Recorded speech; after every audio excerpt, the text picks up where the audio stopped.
Hello everyone. So this is खुशी और आज हम लोग डाइवर्सिटी एक्ट में नेक्स्ट टॉपिक पढ़ेंगे जो कि है biodiversity management committee. Diversity management committee क्या होती है? एक लोकल लेवल कमेटी होती है जो प्रमोट करती है जो पूरे act through out the act promote हो रहा है, conservation and sustainable use of biological resources. These are established under the Biological Diversity Act. As per the Biological Diversity Act 2002, BMCs are created for promoting conservation, sustainable use and documentation of biological diversity by local bodies across the country. Okay? Next section 41 पढ़ते हैं जो कि constitute करता है BMCs को, Biodiversity Management Committees को. Okay? तो अब देखते हैं इस पर क्या लिखा है. Every local body at the gram panchayat level in the rural areas and at the nagar panchayat और municipal committee at municipal corporation level in the urban areas shall constitute a biodiversity management committee. तो अब देखो इसमें क्या लिखा हुआ है कि रूरल एरियाज के केस में ग्राम पंचायत होती है. तो ग्राम पंचायत होगी, या तो फिर अगर ये अर्बन एरिया है तो नगर पंचायत या म्यूनिसिपल कॉरपोरेशन. ये अर्बन एरियाज के रेफरेंस में. ओके, तो रूरल एरियाज में ग्राम पंचायत और अर्बन एरियाज में तुम्हारा नगर पंचायत या म्यूनिसिपल कमेटी कॉन्स्टिट्यूट करेगी बीएमसीज को. Next, by what ever name called within its area for the purpose of promoting वही same cheese conservation, sustainable use and documentation of biological diversity including preservation of habitats. Habitats के preservation, habitats तो आपको पता होगा ना, वो natural environment जिसमें plants और एनिमल्स रहते हैं उसको हैबिटेट्स कहते हैं. तो उसी के प्रिजर्वेशन की बात कर रहे हैं यहाँ पे. Next, conservation of land races, folk varieties, farmers varieties and cultivators. देखो ये क्या क्या एग्जैक्टली होते हैं ये terms. Land races, folk varieties, farmers varieties और कल्टिवेटर्स, ये मैं अभी आपको बताती हूँ. डोमेस्टिकेटेड स्टॉक्स मतलब वो सारे जो एनिमल्स जो डोमेस्टिकेटेड हैं और ब्रीड्स एनिमल्स की. Living things in water bodies and microorganisms and chronicling of knowledge relating to biodiversity. तो बायोडाइवर्सिटी का हम लोग डॉक्यूमेंटेशन कर रहे हैं और इस डॉक्यूमेंटेशन के अंदर कौन कौन इंक्लूडेड है? तो प्रिजर्वेशन ऑफ हैबिटेट्स इंक्लूडेड है, conservation of land races, folk varieties, farmers varieties, cultivated and domesticated stocks, breed of animals, living things. मतलब आपके आसपास अगर आप ऐसे खुद भी अपनी नज़र घुमाओ तो आपके नेचुरल इन्वायरमेंट में जो जो चीज़ें आती हैं वो सारी ही इस एक्ट में आती हैं. इन सारे की ही कंजर्वेशन और प्रिजर्वेशन और डॉक्यूमेंटेशन की बात करता है बीएमसीज. जैसे आप अपने गांव में भी जाओ तो आप देखोगे कि आसपास अलग अलग वैरायटीज़ के प्लांट्स हैं, सारे एनिमल्स हैं जो कि डोमेस्टिकेटेड एनिमल्स हैं, वो सारे भी आएंगे. जो भी माइक्रो ऑर्गेनिजम्स है इन्वायरमेंट में, जो वाटर बॉडीज़ हैं, सारी की सारी आएंगी. ओके, तो अब एक एक करके देखते हैं कि पहले तो सबसे टर्म आपको अलग लग रहा होगा लैंड रेसेस. तो लैंड रेसेस क्या है, उसके बाद folk varieties, then farmers varieties and cultivators. Okay, बाकी तो you know all these terms. तो अब देखो ये जो टर्म्स हैं उसका एक्सप्लेनेशन इसी सेक्शन के एक्सप्लेनेशन में दिया हुआ है. अब एक एक करके इन्हें पढ़ते हैं. Okay, first is cultivator. Cultivator means a variety of plant that has originated and persisted under cultivation or was specifically bred for the purpose of cultivation. तो cultivator का मतलब वो variety of plant होता है जो कि originate हुआ था या तो persisted है अभी तक मतलब चल रहा है under cultivation और was specifically bred for the purpose of cultivation. मतलब कल्टिवेशन के लिए ओरिजिनेट हुआ था या तो अभी तक कल्टिवेशन में हो रहा है, अंडर कल्टिवेशन है, या तो उसको स्पेशली ब्रेड किया गया था for the purpose of cultivation. तो वो आएगा कल्टिवेटर वैरायटी में. जैसे कि अगर फ्रूट्स में देखा जाए तो आप अपने समझने के लिए अल्फांसो जो मैंगो होता है उसका एग्जांपल ले सकते हो. इसको स्पेशली इसीलिए ब्रेड किया जाता है for the purpose of cultivation.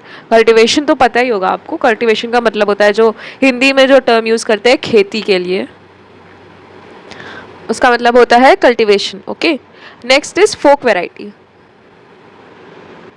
Folk variety means a cultivated variety of plant that was developed, grown and exchanged informally among farmers. तो इसमें यही दिया हुआ है कि मान लो किसी पर्टिकुलर रीजन के फार्मर्स हैं, तो अब उनको किसी प्लांट के बारे में नॉलेज है जनरेशन से, और वो आपस में उस नॉलेज को एक्सचेंज करते हैं और ग्रो करते हैं. तो ये जो प्लांट वेराइटीज़ है जिनका एक्सचेंज हो रहा है, ग्रोथ हो रहा है और डेवलपमेंट हो रहा है इनफॉर्मली अमॉन्ग फार्मर्स, उसी को कहते हैं फोक वेराइटी. फोक तो नाम से ही पता चल रहा होगा कि फोक का मतलब वही होता है ना, जो बातों के थ्रू ट्रांसफ़र होती हैं जो चीज़ें, उसे फोक कहते हैं. जैसे हम लोग की कहानियाँ जो हम लोग पढ़ते हैं उन्हें भी फोक टेल्स इसीलिए कहते हैं. Okay, next land race. Land race means primitive cultivator that was grown by ancient farmers and their successors.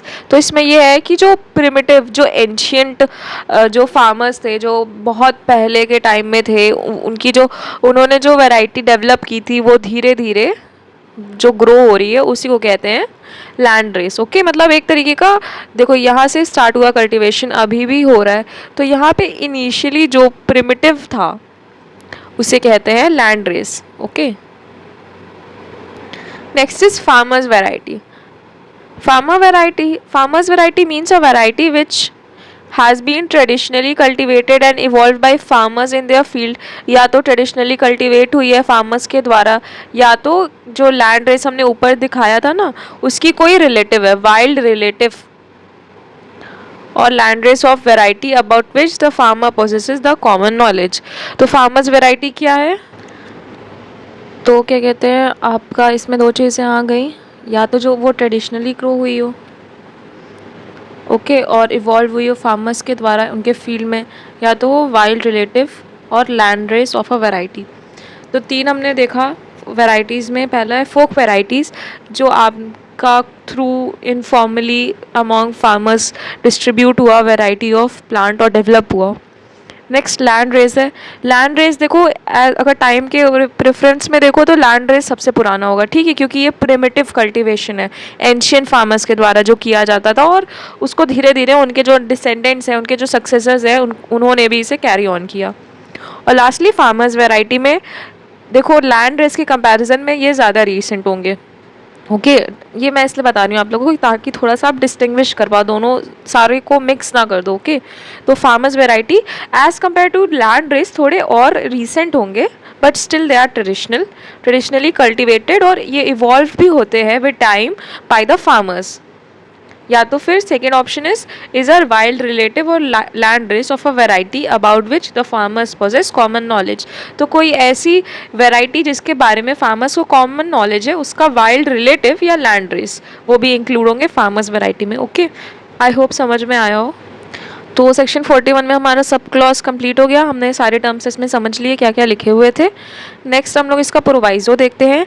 Provided that the state government may constitute biodiversity management committee at intermediate और district panchayat level for obtaining the objectives. ये तो simple सी बात लिखी हुई है कि state government constitute करेगी बीएमसीज को इंटरमीडिएट और डिस्ट्रिक्ट पंचायत लेवल पे, ताकि वो अचीव कर पाए ऑब्जेक्टिव्स ऑफ दिस एक्ट. अब देखते हैं फंक्शंस क्या हैं. फंक्शंस ऑफ बीएमसीज क्या हैं. It shall include conservation, sustainable use and documentation of biological diversity, हमने पढ़ा ही है. फिर including conservation of habitats, land, ये सारे रिपीट है. Land races, folk varieties, cultivators, domestic breeds of animals and microorganisms, and chronicling of traditional knowledge associated thereto relating to biodiversity. Okay, next हम देखते हैं composition. Composition क्या है बीएमसीज का. तो इसमें दिया हुआ है कि जो भी स्टेट गवर्नमेंट प्रोवाइड करेगी वही इनकी कंपोजिशन होगी. तो अलग अलग जगह पे ये वैरी होगी. स्टेट गवर्नमेंट जैसा भी प्रोवाइड करेगी बीएमसीज में उतने लोग होंगे, बट जो मेंबर्स हैं उनके नंबर 7 से कम नहीं होने चाहिए और 11 से ज़्यादा नहीं होना चाहिए. इसका क्या मतलब है, 7 to 11 होने चाहिए एटलीस्ट. ये आपका 11 से ज़्यादा नहीं और 7 से कम नहीं. The National Biodiversity Authority and the State Biodiversity Board shall conduct consult the biodiversity management committee while taking decision relating to the use of biological resources or traditional knowledge as associated thereto occurring within the territorial jurisdiction of BMCs। तो BMCs के territorial jurisdiction में कोई भी अगर आपका वो आ रहा है, बायोलॉजिकल रिसोर्स आ रहा है या ट्रेडिशनल नॉलेज आ रही, ठीक है, तो जो नेशनल बायोडाइवर्सिटी अथॉरिटी है और स्टेट बायोडाइवर्सिटी अथॉरिटी है, दोनों ही पहले कंसल्ट करेंगे बीएमसीज को, उसके बाद डिसीजन लेंगी विथ रेफरेंस टू यूज़। किसका यूज़? बायोलॉजिकल रिसोर्सेज का और ट्रेडिशनल नॉलेज का, जो कि टेरिटरी में है बीएमसीज के। ओके, नेक्स्ट इसका सब क्लॉज 3 देखते हैं। तो इसमें ये लिखा हुआ है कि द बायोडाइवर्सिटी मैनेजमेंट कमेटी में लेवाई charges by way of collection of fees from any person for accessing or collecting any biological resource for commercial purposes from areas falling within its territorial jurisdiction। इसका क्या मतलब है? BMCs जो है वो fees charges कुछ लगा सकती हैं, किस चीज़ के लिए? कलेक्शन के लिए, सॉरी, चार्जेस लगा सकती है किस चीज़ के लिए?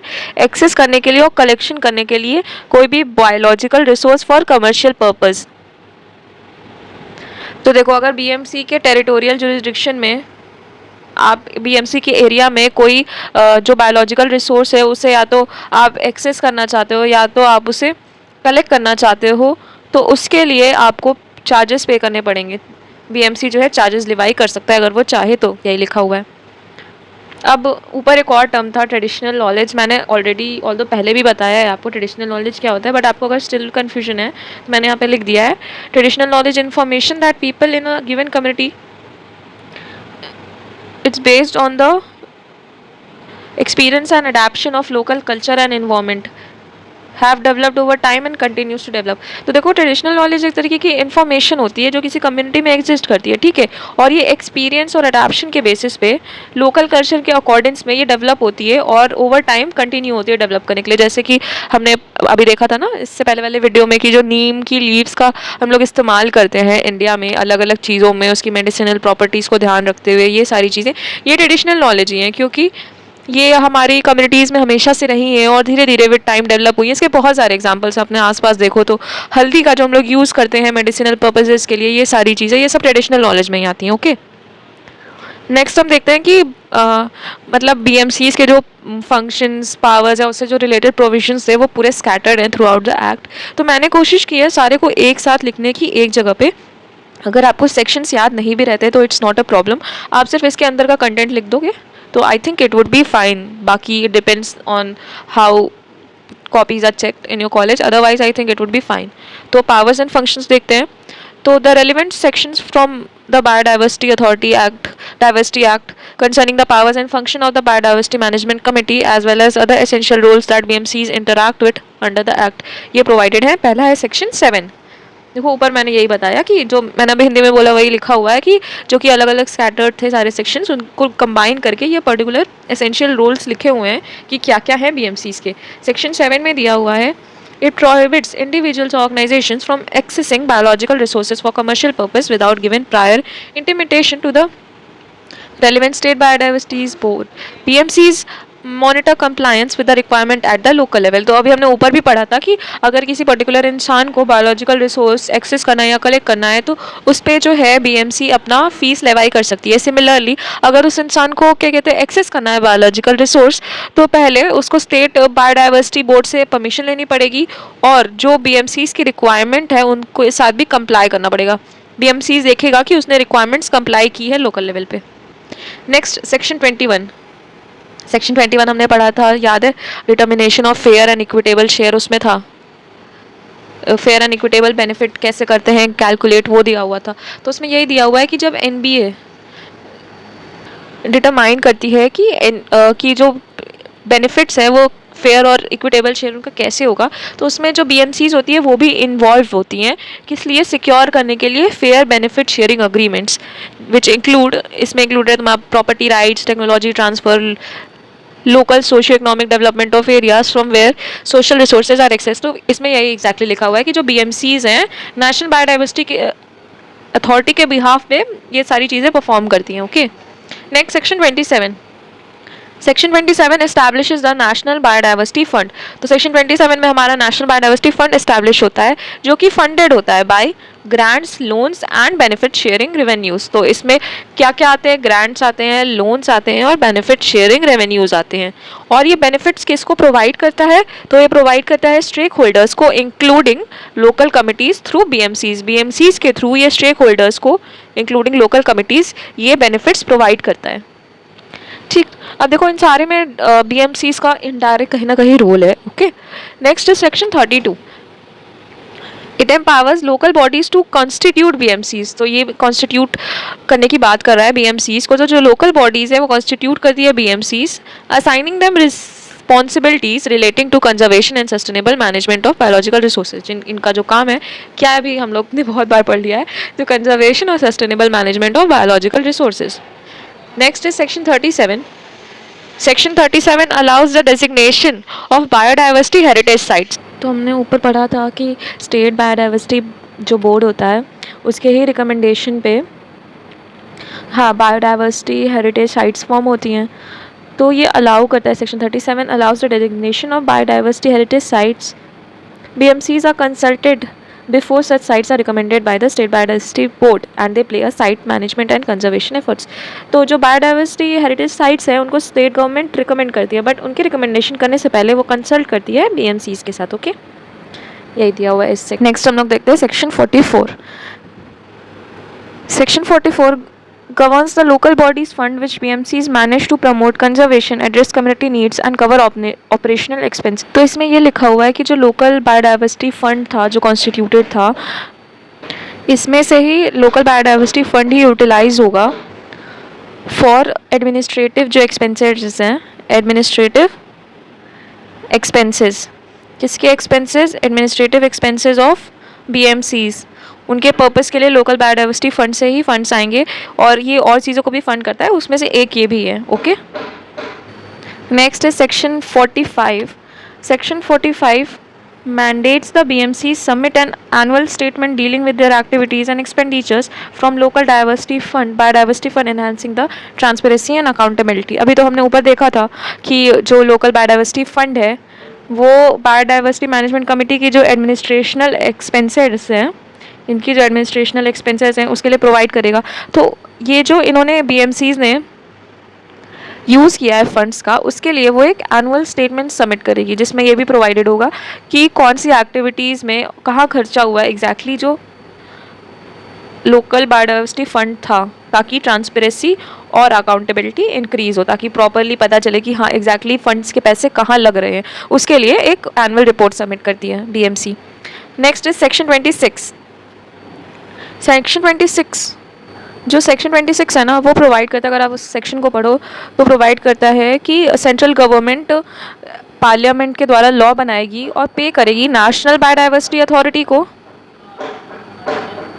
और ये नेशनल बायोडाइवर्सिटी अथॉरिटी फर्दर जो है इसको यूटिलाइज करेगी for the purposes of this act. तो पर्पसेस ऑफ दिस एक्ट में ही इसको भी आप इंक्लूड कर लोगे, तो आप ये लिख सकते हो कि it authorises grants and loans by central government for NBA's activities indirectly supporting BMC's initiative through the NBA and state. Section 63 में ये दिया हुआ है कि स्टेट गवर्नमेंट एम्पावर करता है स्टेट गवर्नमेंट को ये सेक्शन टू एस्टैब्लिश रूल्स, कि स्टेट गवर्नमेंट जो है वो रूल्स बना सकती है किस लिए, इस एक्ट को इम्प्लीमेंट करवाने के लिए, including BMC function such as documentation, regulation and sustainable usage. तो आपका ये जो अलग अलग सेक्शंस में अलग अलग प्रोविजन स्कैटर्ड थे ये मैंने एक साथ कर दिया है, ऑल्दो थोड़ा सा उसका नंबरिंग ऊपर नीचे हो गया है, बट आई ट्राइड कि सारे सेक्शंस इंक्लूड हो।